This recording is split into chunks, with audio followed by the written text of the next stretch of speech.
Bueno, muy buen lunes para todos, espero que me escuchen bien. 6 de julio, seguimos en cuarentena, pero bueno, tenemos un montón de novedades. Que estamos en cuarentena no significa que las cosas no sigan sucediendo. Hay muchísimas novedades. Estamos con Juan Manuel Barrero, con Hugo Rossi, con Martín Calos, con Matías Alonso. Le agradecemos a todas las personas que se van sumando, le decimos muy buenos días. Por suerte, muchísimas personas interesadas.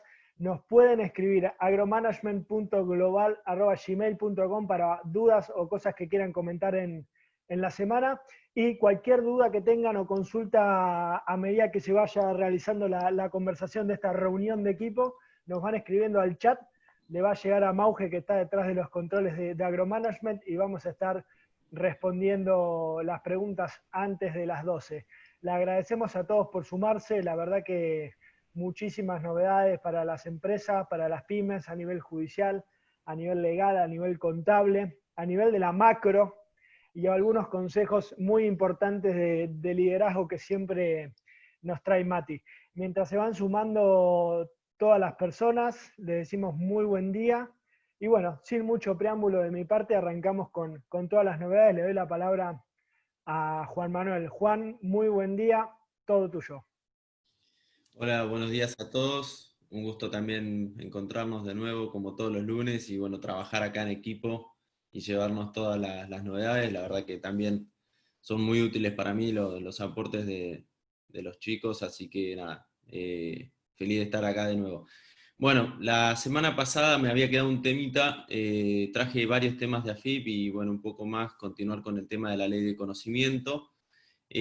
Como dije, la semana pasada me había quedado el tema que AFIP extendió hasta el 31 de julio el plazo para la adhesión a la moratoria 2020 para micro, pequeñas y medianas empresas, monotributistas autónomos y entidades sin fines de lucro, que podrán adherirse siempre y cuando tengan el certificado PYME vigente, ¿no? La moratoria lo que le permite a los contribuyentes regularizar todas las deudas de seguridad social, impositivas y aduaneras que hayan vencido hasta el 30 de noviembre de 2019 y también contempla como un plan de regularización para con hasta 10 años y condona intereses y multas.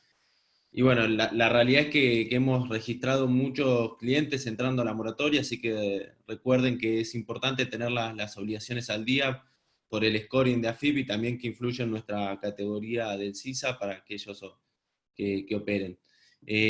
La FIP también vuelve a subir las tasas de interés de resarcitorios y bonitorios. Esta semana se dio a conocer y dio a conocer que va a tener una actualización trimestral y que la tasa de interés resarcitorio de cada trimestre calendario será la efectiva mensual equivalente a 1.2 veces la tasa nominal anual de los de los depósitos a plazos fijos a 180 días del Banco Nación.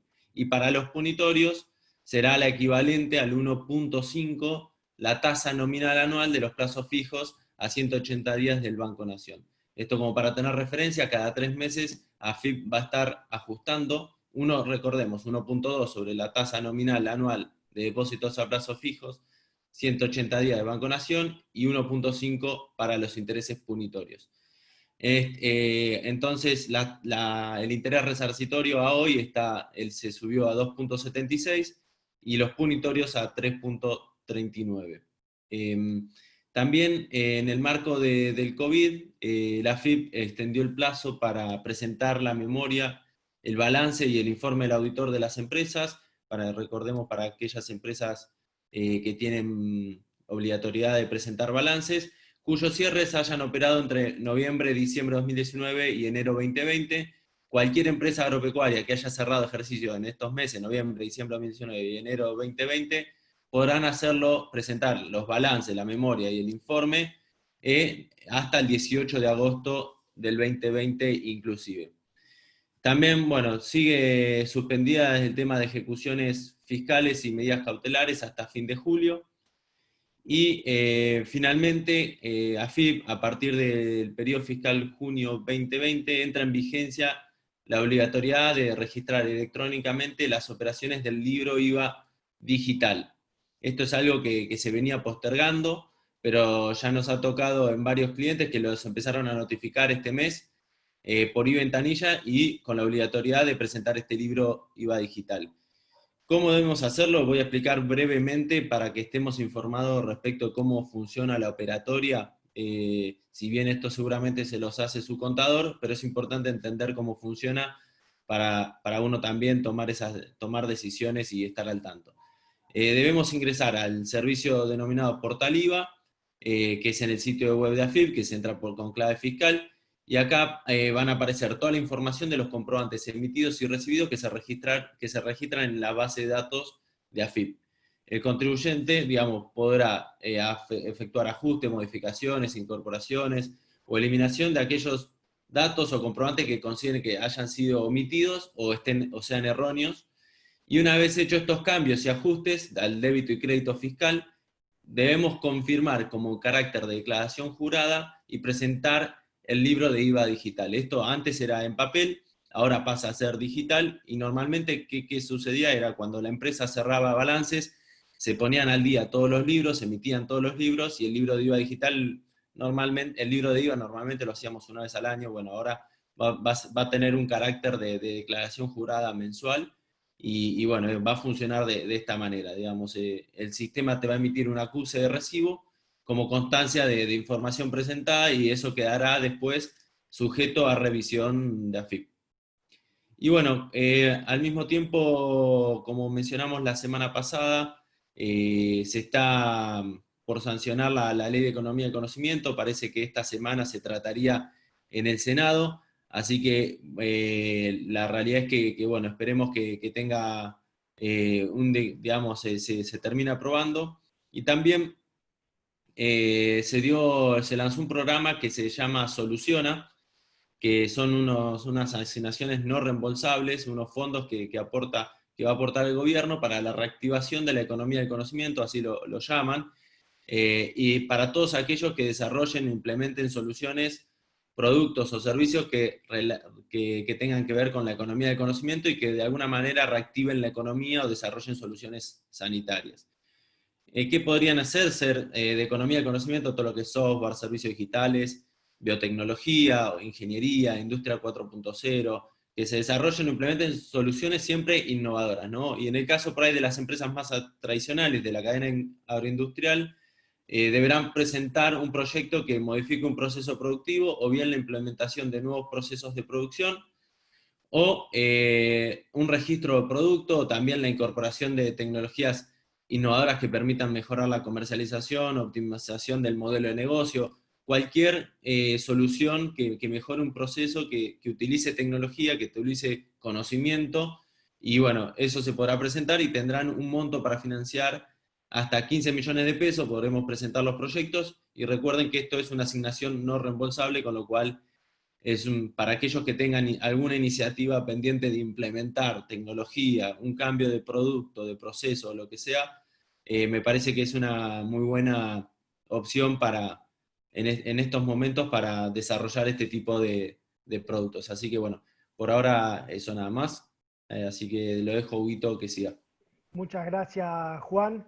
Les recordamos a todos, cualquier consulta que nos quieran hacer, a Juan, a Hugo, a Martín o a Matías mientras van hablando, nos escriben al chat de la plataforma y en un ratito la vamos a estar leyendo y respondiendo. Hugo, muy buen día, todo tuyo. Buen día, ¿cómo andan? Qué bueno vernos de vuelta.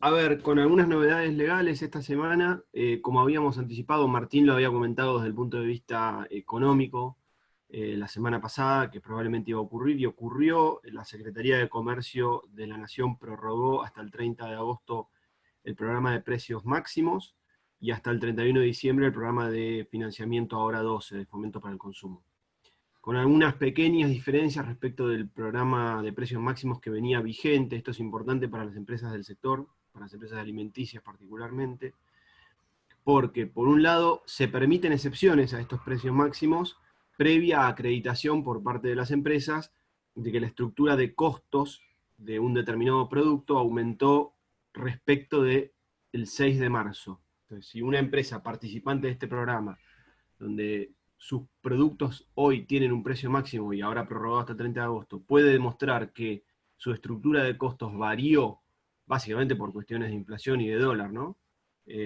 O por restricciones en importación de insumos, que es el otro gran punto que estamos teniendo con el central.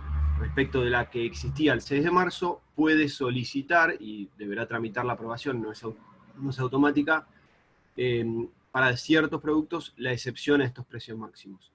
Pero por otro lado, se vuelve a reiterar en la norma la intimación a producir al máximo de la capacidad instalada, así lo dice, y garantizar la comercialización y la distribución de estos productos. Es una intimación genérica que la verdad que es después en la práctica difícil de evaluar si las empresas la están cumpliendo o no. No están claras las sanciones porque la norma que dispone de esto no incorpora sanciones, pero sí es importante saber que se vuelve a emitir esta intimación. O sea, hoy todas las empresas que están abasteciendo esos 2.000 productos considerados esenciales dentro del programa de precios máximos, están con la obligación de producir al máximo su capacidad, y de hecho, de acuerdo a declaraciones de la Secretaria de Comercio de la Nación, se va a aumentar la fiscalización, con lo cual es importante que tengamos en cuenta esto. Hay algunos cuestionamientos o interrogantes, básicamente desde el lado de la COPAL y algunas otras cámaras. Vamos a ver cómo se desarrolla, pero en definitiva hasta el 30 de agosto nos vamos con el programa.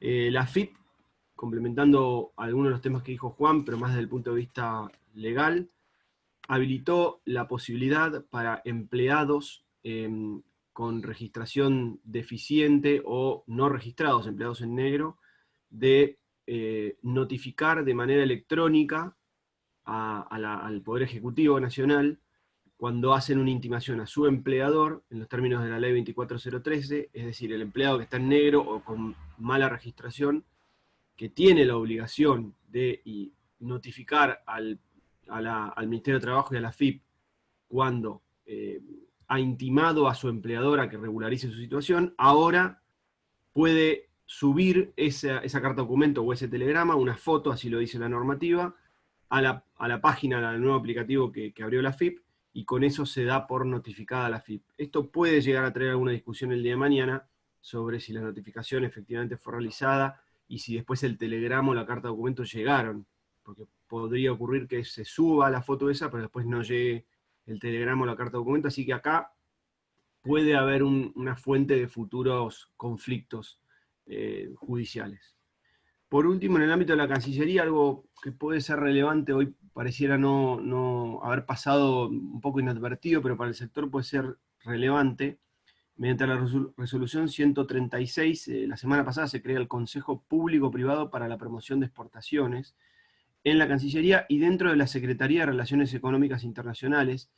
Es interesante que haya sido dentro de esta secretaría porque, como sabemos, su titular es una persona de mucho conocimiento y que ha pasado por la función pública en el Ministerio de Agricultura de la Nación, con lo cual ese ámbito ahora que se crea, al cual se va a invitar a las diferentes cámaras sectoriales a participar, es importante seguirlo de cerca y atenderlo, porque puede ser el lugar desde donde crezcan futuros acuerdos internacionales que permitan traccionar la demanda de nuestros productos, sobre todo en el sector alimenticio. En el ámbito del Poder Legislativo, se acordó en el Pleno de la Cámara de Diputados prorrogar el protocolo de sesiones virtuales por 30 días hábiles más. Quiere decir que la Cámara seguiría funcionando, se estiman que va a haber al menos 2 sesiones. Hay un posible tema que es la ampliación de la moratoria impositiva que comentaba Juan, vamos a ver si avanza.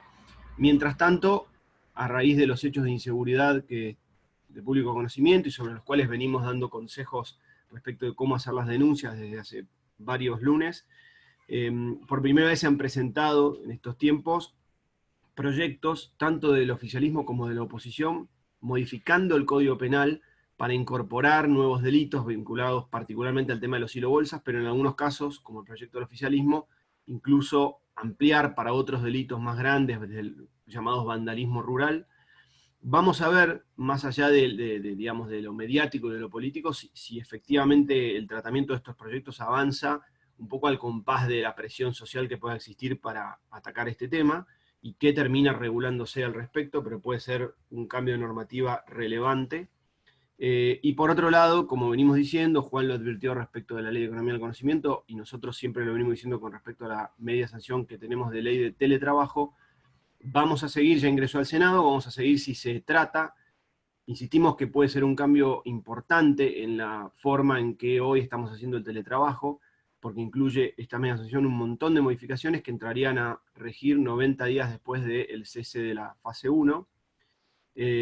Insistimos y seguimos recomendando a las empresas que comiencen a adoptar protocolos internos para el teletrabajo y para la seguridad y la higiene, aquellas que no lo tienen. Hay varias cosas por trabajar y que lo que van a hacer es disminuir los riesgos y crear un mejor ámbito laboral y anticiparnos a esta posible, yo diría casi segura, media sanción de la ley de teletrabajo.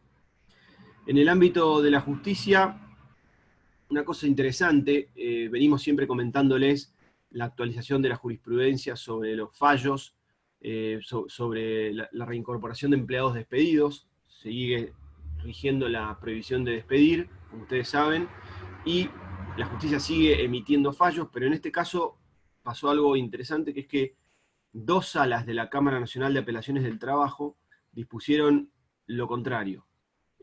Por un lado, una sala dispuso que no corresponde reincorporar al trabajador despedido que fue despedido durante el periodo de prueba, y otra sala dispuso que sí corresponde. Todo en el marco de medidas cautelares, no acciones de fondo, con lo cual resta todavía la resolución de fondo, pero en definitiva, hasta que esto tenga una resolución en las acciones de fondo o eventualmente algún plenario, todavía estamos en cierta incertidumbre cuando ocurre un despido bajo la prohibición de despedir, todavía vigente, con trabajadores que estén todavía en periodo de prueba. Recordemos que para los trabajadores del ámbito rural primario no rige más el periodo de prueba, pero sí para los del resto de la cadena.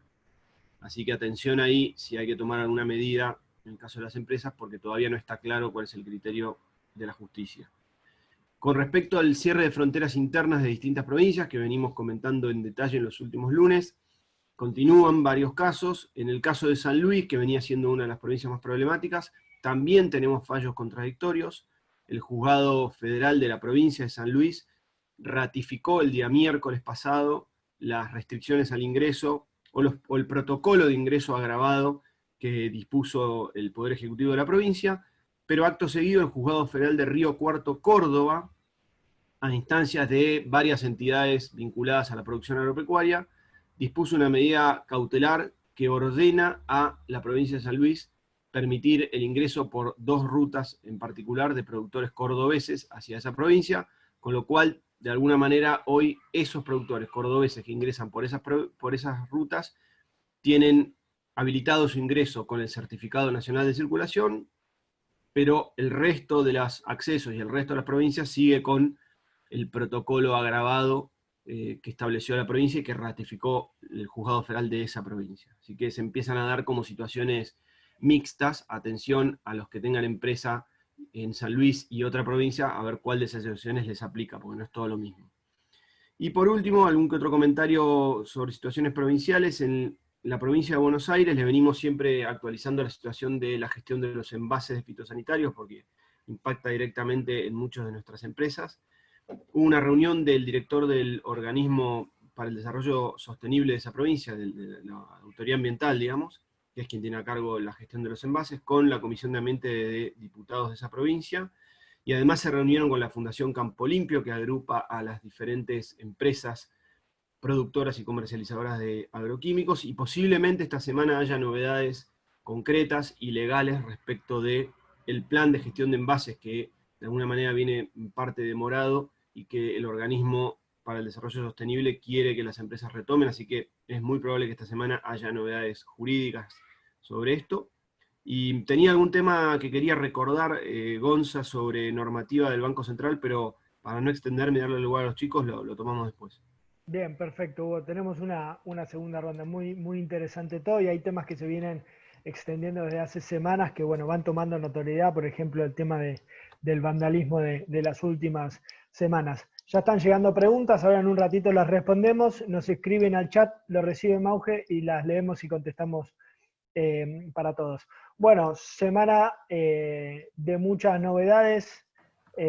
Martín Calos tiene la palabra. Te escuchamos, Martín. Buen día a todos y a todas. Bueno, sí, primera novedad es de anoche, así, fresquita, es la deuda. Yo sé que parece que seguimos hablando de la deuda todas las semanas. Y bueno, es el tema en lo económico que no es la pandemia, ¿no es cierto? Una vez acá la pandemia, este es el tema de estas semanas. Veamos que se propone ahora desde el gobierno nacional la cuarta propuesta que le lleva el gobierno a los acreedores privados y que ahora sí, y ahora sí es medianamente creíble, sería la última. Digo, ahora sí sería medianamente creíble porque era lógico que la primera, esto lo dijimos de entrada, no me van a dejar mentir ustedes, era lógico que la primera no fuera una última oferta como se dijo, ahora sí estamos en un punto en el cual el texto legal tiene los componentes que exigían los acreedores y los detalles de números, que ahí vamos a charlar, podrían cerrar. Y acá vamos a hacer una diferencia. Pueden cerrar en un acuerdo global que no incluye a todo el mundo, no incluye a todos los acreedores y no incluye a todos los bonos. Y esto también, no me dejen mentir, lo dijimos varias veces en las últimas semanas, que no iba a cerrar con todo el mundo adentro, porque tampoco tiene sentido. Si en un sentido, en cualquier negociación, si todo el mundo te aceptó la oferta es porque a algunos les podrías haber ofrecido menos y aceptaban. Acá se trata de conseguir mayorías, no unanimidad. Entonces, vamos de vuelta. ¿Qué se propone ahora? Mejoró levemente varias cuestiones que hace que el conjunto de la oferta sea marginal, pero significativamente mejor. Por un lado, bueno, reduce un poquito más la quita de capital, en algunos casos directamente no va a haber. Hace una distinción muy grande la oferta entre lo que fue deuda emitida de 2016 para acá, la deuda emitida por Macri, y la deuda previa emitida por el kirchnerismo, incluyendo la deuda canjeada en 2005 y 2010.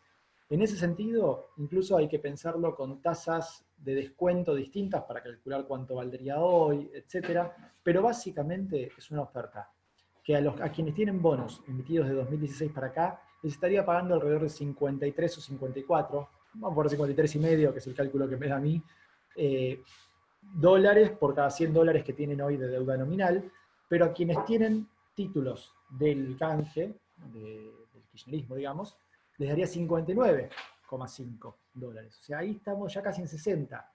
Entonces acá viene una primera distinción, que es ¿a qué apunta? ¿Va a haber algunos bonos? Por ejemplo, algún bono par, intuyo yo, esto es algo que también dijimos desde cómo estaba armada la primera propuesta de deuda. Había algún bono par ahí que por quién lo tenía y cómo estaba armada la estructura de conjuntos de bonos, podía quedar afuera. Pero, por ejemplo, para el discount, al discount le están dando básicamente estos 59,5 dólares cada 100, al Global 21 le están dando 55 dólares cada 100. Entonces, acá hay un juego interesante de intentar segmentar a los acreedores. Y es probable que varios de los acreedores ahora sí agarren viaje. La gran duda, obviamente, es BlackRock, el fondo que viene claramente siendo más agresivo en su búsqueda. BlackRock participó de una primera propuesta del conjunto de acreedores al cual pertenece, que pedía 60 dólares por cada 100, ¿no? De canje, o sea, una quita de valor presente de 40%. Nunca bajó más de ese número. Entonces ahora está la pregunta, ¿se dividirá ese grupo de acreedores? Es probable, aunque sea un mínimo de esos acreedores, es probable que acepten la oferta actual. BlackRock aceptará bajar a ese 53,5 que le correspondería en general, porque mayoritariamente tiene deuda emitida en el gobierno de Mauricio Macri, o no. Esa es una de las cuestiones. Lo otro que hace, en definitiva, lo que hace esta propuesta de deuda es, además de ver bien el tema de separar en conjuntos de bonos y que la quita no sea tanta, según de qué bono estemos hablando, adelanta pagos. Y acá hay dos cuestiones. Por un lado, el periodo de gracia, que en aquella primera propuesta era de 2 años y 7 meses, se dijo 3 años, pero eran 2 años y 7 meses, ahora baja a 1 año. En septiembre de 2021 se empezaría a pagar, pero con montos bastante reducidos. Hoy, si Argentina tuviera que pagar lo que tiene hoy comprometido, estaríamos hablando de que pague 3% del PBI en intereses, eso baja a 0,5% del PBI en intereses. Es una reducción importante, pero desde la primera propuesta a hoy, en los próximos 3-4 años, hay 15.000 millones de dólares más que el gobierno pagaría. O sea, el gobierno está aceptando pagar 15.000 millones de dólares más en el corto plazo que lo que proponía pagar inicialmente. Eso es el endulzante que faltaba en la primera propuesta para que los fondos de inversión puedan decir, acepto porque algo voy a cobrar en el corto plazo. Y lo otro, que es muy relevante acá, iba a decir algo, se me está escapando, que bueno, ¿vieron cuando se les olvida de lo que estaban por decir? Pero bueno, lo otro relevante son los intereses corridos. Acá hay un truco. El gobierno no incluyó al final esto que se había dicho mucho de un extra por mayores exportaciones argentinas o por crecimiento del PBI, un cupón. Eso no está incluido en la oferta. Lo que está incluido es que a quienes acepten esta oferta en esta instancia, que se extendió un poquito, ya no es hasta fin de julio, es hasta el comienzo de agosto, hasta el 4 de agosto se puede aceptar, quienes acepten en esta instancia van a cobrar un bono pagadero de acá a 2030 por los intereses corridos, los intereses devengados que no se estuvieron pagando en estos tiempos. Y eso es guita que se está prometiendo pagar también de acá en adelante, y es un cobro inicial, aunque de acá a varios años, que va también a sumar adherentes. Y acá también está la estrategia de dividir. Al que acepte ahora se le da ese bono, a quien no lo acepte, en principio no. Si más adelante alguien se suma o prefiere ir por vía de intentar activar la cláusula de default, apostar a que falle este acuerdo, eventualmente ir por la vía judicial, en teoría no podría reclamar esos intereses corridos y los perdería. Y ahí hay un puntito extra de valor presente para quienes acepten. Acá esa es la propuesta. Yo cierro diciendo esto. La semana pasada lo anticipé, que yo era optimista y que fui optimista todo este tiempo de que el espacio para el acuerdo existía y la pregunta era si había voluntad política. Y también dije, recordarán ustedes, que era poco probable que en donde estábamos parados la semana pasada, el gobierno quisiera patear el tablero, ¿no? Y no jugar más. Entonces, acá está la última ficha, hasta donde siempre puede haber una ficha más, pero esta es la última ficha y tiene sentido que lo sea para intentar llegar a un acuerdo. Ahora la cuestión es qué acreedores acepten. Yo soy optimista de que va a aceptar al menos un número razonable y después veremos si en cada bono o bono se llegan a las mayorías requeridas para que el canje sea exitoso en todos esos bonos.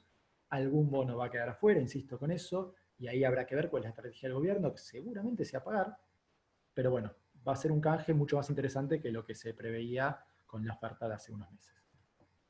Muchas gracias, Martín. Esperemos que, bueno, la próxima reunión de equipo sigamos teniendo novedades y algunas buenas noticias por parte de los acreedores. Buenas noticias en el sentido de que es un capítulo que necesitamos cerrar para ver cómo sigue la historia de Argentina.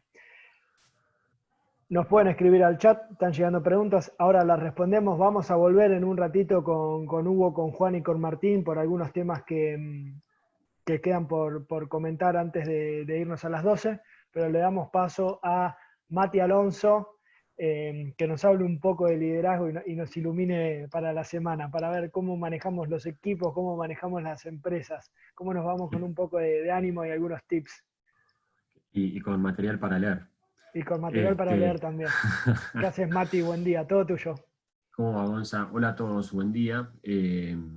Esperemos que se vaya resolviendo lo que nos venía comentando Martín por el bien de todos nosotros y por lo menos que ese tema empiece a encaminar un poco las cosas, que un poco lo necesitamos. La semana pasada hablábamos un poco había surgido la palabra liderazgo, una palabra que durante la cuarentena se ha escrito mucho, se ha hablado mucho, se ha comentado bastante. Y a mí lo que habíamos empezado a comentar la vez pasada era un liderazgo distinto que había venido a proponer siempre el liderazgo generalmente se habla o desde la guerra o desde la empresa, ¿no? Pocas veces se habla desde la parte más espiritual, quizás. Y hay un buen caso, que es la Compañía de Jesús, los llamados jesuitas, que es esta compañía que armó San Ignacio Íñigo de Loyola, hace ya unos 500 años casi. Y hay un gran libro, y ahí ya le dejo el primer tip para los que quieran ir leyendo y adentrarse un poquito más, que a mí me gustó mucho, lo recomiendo siempre, y toda la gente que lo lee les gusta mucho, que se llama El liderazgo al estilo de los jesuitas. Y cuenta un poco, resumen, cómo un grupo de 10, 11 personas instruidas, porque habían estudiado en una universidad en París, siguiendo a un líder un poco raro para esa época, una persona que arañaba los 50 años, que quizás no era tan común, que no le había ido bien siendo militar, que no le había ido bien siendo un predicador peregrino como en su momento quiso. Lo terminaron siguiendo, fueron a Roma y terminaron armando una orden que terminó siendo la más influyente de esa época y hoy en día lo sigue siendo.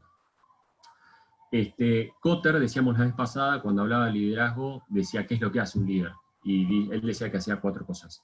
Exponía la visión del futuro, la comunicaba, ahí alineaba a la gente, de algún modo motivaba, inspiraba, esto que decía también Agustín Quichot en esta entrevista que les decíamos en ESPN, que él hablaba de algo, veía, y la gente se le unía en esa aparente locura de poder llegar lo más lejos posible en un mundial de rugby, y terminaban generando cambios, muchas veces eran drásticos, ¿no?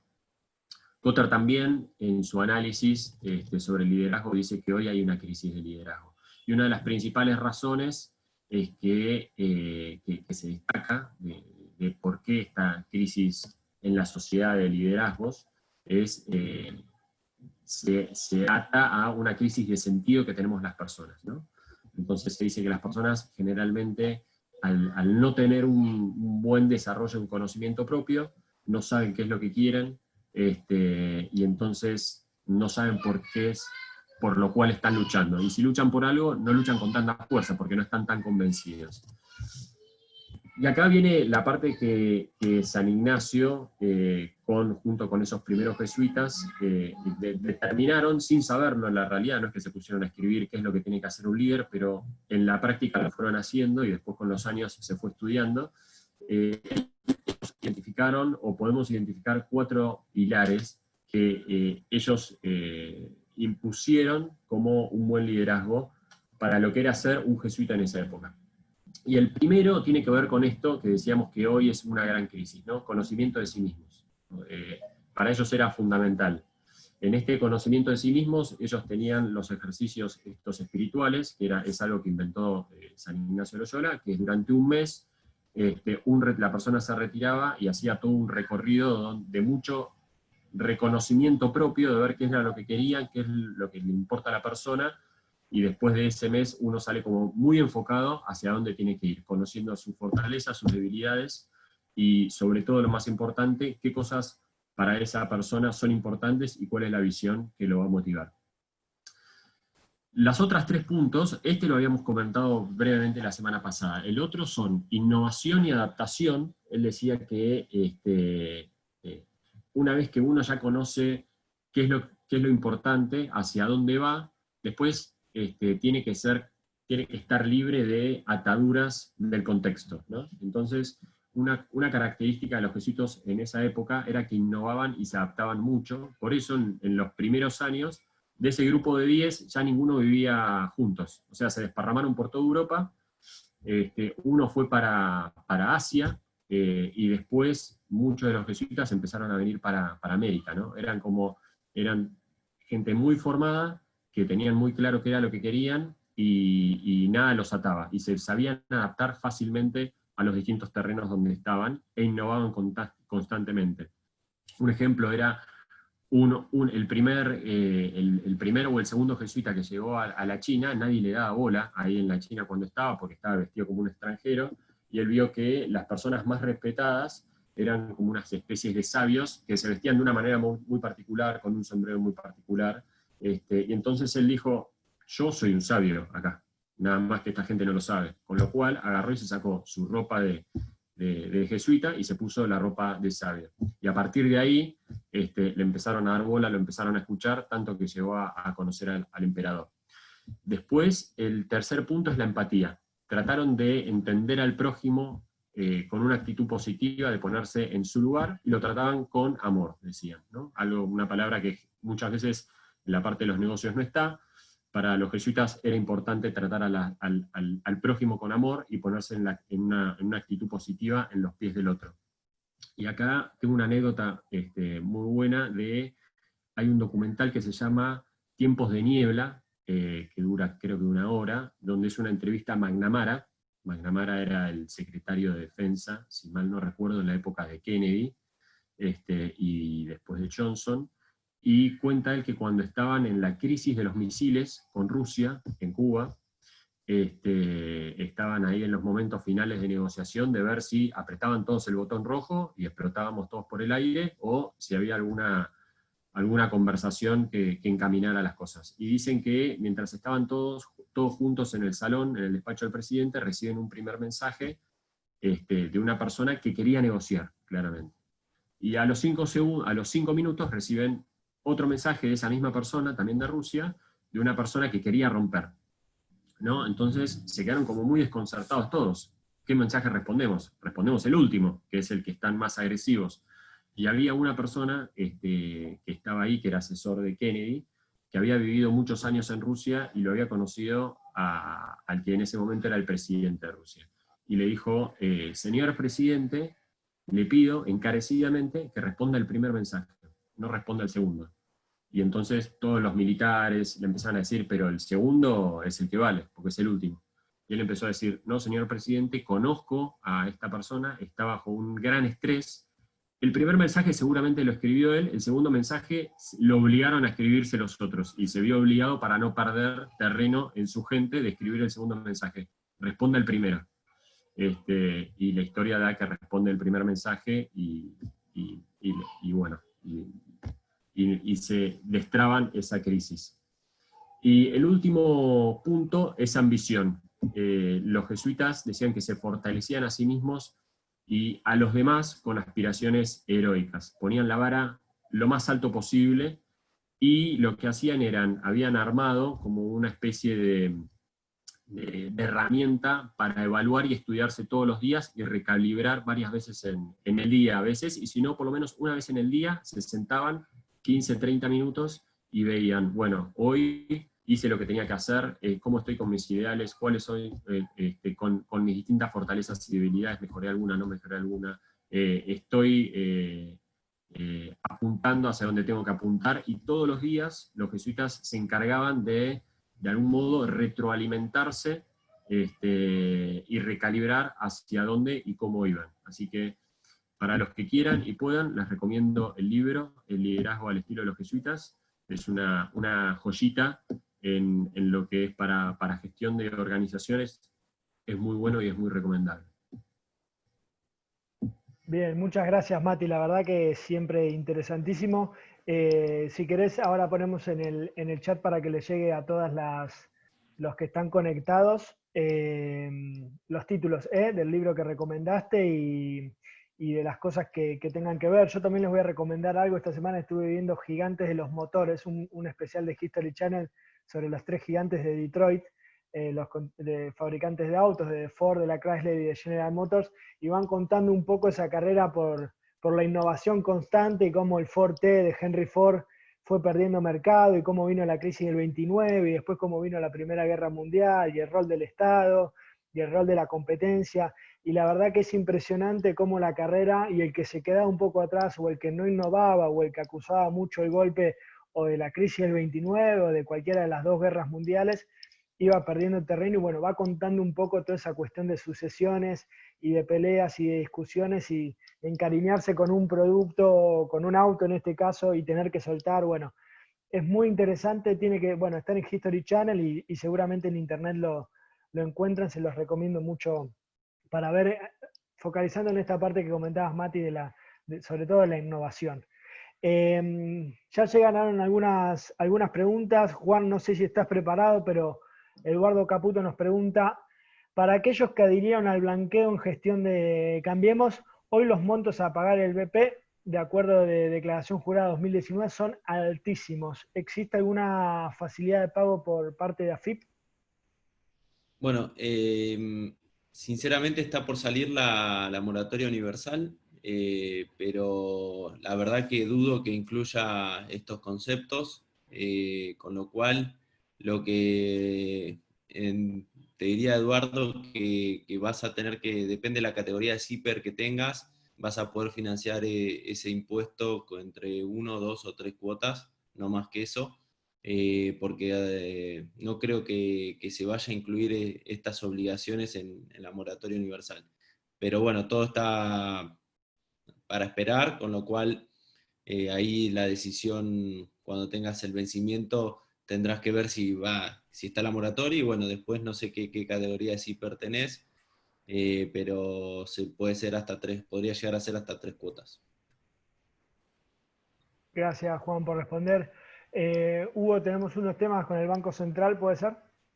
Sí, en realidad en la semana llegaron algunas consultas sobre cuál es la normativa de emergencia que está vigente del Central. Hay un montón, sobre todo aquella que conocíamos de las importaciones, restricciones al acceso al mercado de cambios para importaciones, pero llegaron preguntas sobre la operatoria del día a día, digamos, más allá de esa, y la verdad es que sí, fueron prorrogadas casi todas, o sea, seguimos medio con este andamiaje de emergencia. Puntualmente, para responder algunas de las preguntas de la semana, a ver, en la operatoria de cheques, para que quede claro, sigue suspendido hasta el 31 de diciembre, o sea, todo el año, todo lo que queda del año, el cierre de cuentas bancarias y la inhabilitación a los que libren un cheque sin fondos o sin autorización para generar descubierto, o incluso por defectos formales. Este es un dato central, vamos a ver después cómo se van apilando esa acumulación de casos, pero eso está vigente todo el año. Por otro lado, está vigente la ampliación de 60 días del plazo para presentar cheques comunes o de pago diferido rechazados, y sigue admitida la segunda presentación de cheques rechazados por fondos suficientes disponibles en cuenta. Con respecto a la operatoria de cajeros automáticos, lo que quizás todos experimenten en su día a día, pero hasta el 30 de septiembre, acá no es fin de año, sigue prohibido a las entidades bancarias cobrar cargos o comisiones por operación de depósito, extracción, consulta, o sea, todas las operaciones en cajero automático son gratis, y además sigue vigente la ampliación del monto de al menos 15.000 pesos. Hay algunas entidades que de manera particular incluso permiten retirar más, pero al menos por normativa del Central sigue vigente la posibilidad de retirar 15.000 pesos diarios de cada cajero. Y por último, para esta misma fecha, el 30 de septiembre, sigue vigente la suspensión de intereses punitorios sobre créditos. O sea, aquellos que tenían créditos cuyas cuotas vencían entre el 1 de abril y el 30 de septiembre, no tienen intereses punitorios, sí se van a acumular para después, con lo cual atención ahí, pero en definitiva estas dos fechas, del 30 de septiembre y del 31 del 12, son las que siguen vigentes. Gracias, Hugo. Bueno, ahí Mauge puso desde la cuenta Agromanagement en el chat las dos recomendaciones de Mati para los que quieren tomar nota. Martín, ¿qué pasa con las pymes? Hubo un artículo hoy muy importante en BAE. Sí, sale en un ratito ahora. ¿Sale en un ratito? Pero sí, pero quería aprovechar que escribí una columna para el suplemento PYME de BAE y hablar un poquito de las pymes agropecuarias, ¿no? Que hay una diferencia fundamental. Cuando uno piensa en pymes, en el mundo, tiene que dividir ese conjunto en dos grandes cosas. Hay uno que en las pymes agropecuarias es mucho menor, que es el mundo de las MIPYMES, de las micro, pequeñas y medianas empresas, que intentan subsistir, que quizás la alternativa sería si consiguen laburo y ganan un salario, y como no lo consiguen, se ponen el kiosco, buscan alguna forma que le dan justamente el formato de pyme, de llegar a fin de mes. Pero en el sector agropecuario estamos mucho más enfocados en la segunda parte de ese universo pyme, que es la parte que intenta competir, y sobre todo que intenta competir en mercados internacionales. Hay un dato de los 46 grandes sectores exportadores, complejos exportadores que Argentina tiene. En 12, las pymes son las que más exportan más las pymes que las grandes. Entonces me dirán, no son los grandes, por supuesto no estamos hablando de la soja, del complejo sojero, por decir algo, pero estamos hablando de porotos, donde las pymes exportan el 91% de todo lo que exporta el sector. En ajos las pymes abarcan el 89%, en miel el 81%, en garbanzos el 80%. Estamos hablando de números importantes. En miel, por ejemplo, las demás cuestiones, las legumbres, Argentina es importante, pero en miel Argentina es un jugador bastante más relevante, incluso uno de los principales proveedores a la Unión Europea. Entonces hay un punto interesante de cómo entran las pymes en este universo, ¿no? Las pymes agropecuarias juegan en mercados competitivos internacionalmente.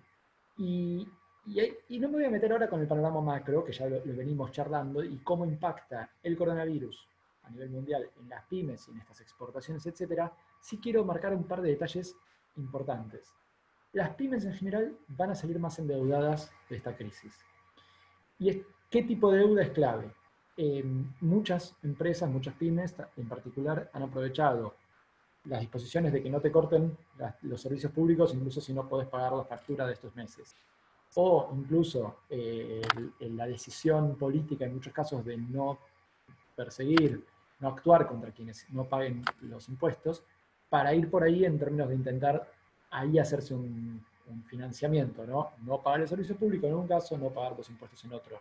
Ahí, por ejemplo, la Unión Industrial Argentina, que estamos hablando de un rubro donde entramos parcialmente a través de la agroindustria, ¿no? Pero relevó que el 41% de las empresas industriales en mayo no pagó sus impuestos y casi el 20% no pagó la factura de servicios públicos. O sea, 2/5 no pagaron impuestos, 1/5 no pagó facturas de servicios públicos. La tasa de morosidad bancaria, tenemos datos a marzo recién, o sea que esto está re desactualizado, el Banco Central está por alguna razón tardando en publicar los datos de abril y de mayo. Yo creo que es para no asustarnos más, pero acá de vuelta hay que distinguir. Las empresas de agronegocios entran en dos grandes rubros. En industria vemos una tasa de morosidad que aumentó mucho. Hace un año, en marzo de 2019, era menos del 5% y ahora es 12%. En producción primaria no es tan grave el aumento, pasó de 1,7% a 2,8%. Tenemos ahí todavía un espacio que seguramente siga creciendo lamentablemente en estos próximos años. En estos próximos meses, quiero decir, ¿no? Los meses que vienen de marzo para acá. Y donde además a las pymes les juega mucho, a las pymes agropecuarias les juega mucho la brecha cambiaria, esto lo sabemos. Cualquier manejo de flujo de fondos que tengamos que hacer en la empresa, que no hablando de, en general, las importaciones, el pago de deuda, etcétera, cualquier otro manejo de flujo se va por los canales paralelos, y ahí la diferencia entre el canal paralelo, lo que está hoy, ¿no? A más de 100 pesos por dólar, los dólares paralelos, y el tipo de cambio efectivo que se recibe en el sector agropecuario, que es todavía bastante menor, como sabemos, por las retenciones al tipo de cambio nominal, te marca una diferencia muy grande en costos. En la medida en la que tengas una estructura de costos donde ese manejo de flujo te pese más, tenés entonces una diferencia todavía mayor entre lo que podría ser, entre lo que en teoría deberías estar ganando y lo que en la práctica las empresas pyme agropecuarias reciben. Esto lo que queremos decir es, hay que tener mucho cuidado, obviamente, con el manejo de ese flujo, hay que asesorarse bien, hay que tener al menos alguien, al menos en los casos cercanos de otras empresas amigas que puedan marcar, bueno, qué hizo cada una para eficientizar ese manejo, y también hay que tener cuidado con esta deuda bancaria, impositiva. Fíjense que hay también una preocupación en los gobiernos provinciales. ARBA sacó un plan de pagos a 10 años que puede servir de alguna. En algunas otras empresas como Catamarca se están dando créditos para intentar evitar los impagos, créditos relativamente baratos para lo que es el contexto actual, pero en definitiva de lo que estamos hablando es hay que tener mucho cuidado con cómo vamos a manejar esas deudas a futuro. Seguramente muchas empresas del país van a necesitar reestructuraciones, refinanciamientos, renegociaciones a su escala, ¿no? De esas deudas y ver cuál es el manejo correcto. Hay muchas otras cosas que podríamos charlar, pero para no ahondar, lo dejo en esas dos cuestiones. La deuda y el manejo de flujo de caja, en particular, teniendo en cuenta estas grandes diferencias en las pymes exportadoras entre los tipos de cambio que reciben y que usan, ¿no? Gracias Martín. Sí, Juan. Si me dejas, voy a recordarle a todos los tramos que tenemos para pymes, para que todos estén un poco viendo en qué categorías están. La semana pasada recordamos que hubo un aumento de estos montos de facturación para empresas agropecuarias, que el aumento en general fue de un 26 a un 32% de variación en estos montos de facturación. Y bueno, las micros son las de que van de 13 millones a 17 millones, las pequeñas son las que van de 48 millones a 72 millones, y las medianas de tramo 1 de 345 millones a 427 millones de pesos, y las medianas de tramo 2 de 548 millones de pesos a 677 millones de pesos. Eso como para recordar en el contexto este de que comentaba Martín de las pymes, esa es la categoría para el Ministerio de Producción, digamos, ¿no? Bien, muchas gracias, Juan. Bueno, hemos tenido novedades de todo tipo, legales, de liderazgo, de innovación. Fue una semana donde el vandalismo rural que comentó Hugo estuvo muy fuerte en la agenda mediática y en la agenda legislativa también. Nuevos montos para pymes. La deuda que la venimos siguiendo desde que arrancó este ciclo y seguramente tengamos muchos más capítulos más para adelante. Fue un gusto hablar con ustedes, chicos. Esperamos tener más novedades y noticias importantes la semana que viene. Muchas gracias a todas las personas que se sumaron con nosotros.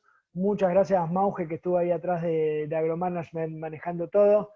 Cuídense, hagan un último esfuerzo que ojalá que falte poquito para que se termine esta cuarentena y podamos salir todos a trabajar fuertemente, que es lo que sabemos hacer. Juan, Martín, Hugo, Mati, Mauge, un gusto estar con ustedes. Buena Un semana. saludo a todas las personas que se sumaron y muchas gracias. Nos vemos el próximo lunes.